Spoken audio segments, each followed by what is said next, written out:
Faute de preuves et d'indices révélateurs, l'enquête sur la disparition de Delphine Jubilard n'a pas permis de désigner un coupable. Le suspect numéro 1 est son mari Cédric, un peintre plaquiste dont le comportement interroge. Sa discussion, choquante, avec une amie de sa femme alors que celle-ci a disparu ne joue en effet pas en la faveur de cet artisan et père de 2 enfants.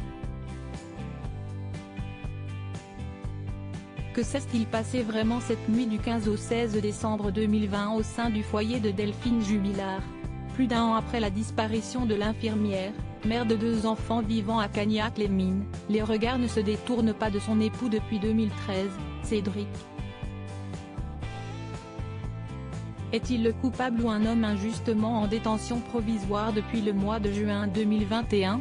De nombreuses questions restent en suspens. Le journaliste du Parisien Ronan Folgoas qui a suivi l'affaire depuis des mois tente, non pas d'apporter des réponses, mais des éclairages.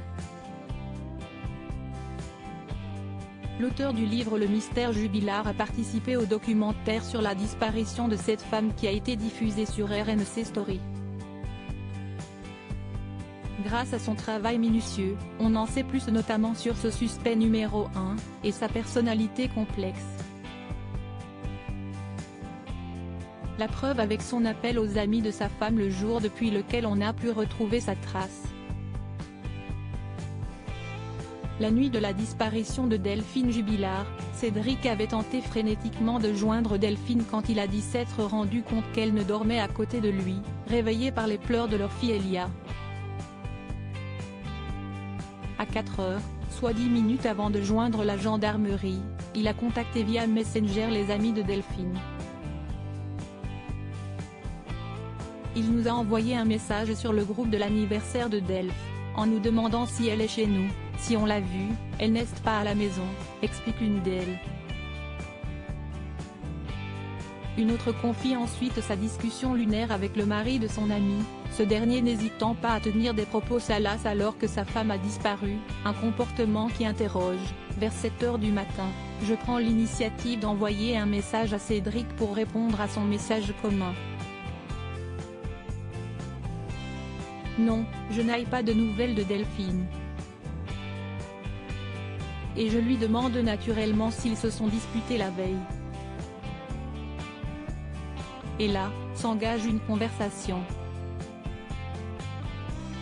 Elle ne souhaite pas répéter ces paroles pleines de détails scabreux, elles seront rapportées par écrit dans le film Enquête. Oui, ça allait, on a même fait un câlin à 3 dans le lit.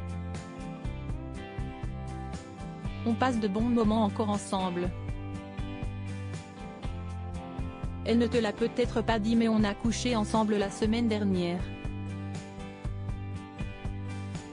Elle m'a réveillée en pleine nuit et elle m'a astiqué le poireau. Un discours à connotation sexuelle que Cédric Jubilard a également tenu devant les gendarmes et qui vont à l'encontre de ce que l'on sait de son épouse, lassée de sa vie de bidochon et en instance de divorce. Elle avait noué une relation avec un autre homme quelques mois avant sa disparition. Cédric Jubilard reste présumé innocent des faits qui lui sont reprochés jusqu'au jugement définitif de cette affaire.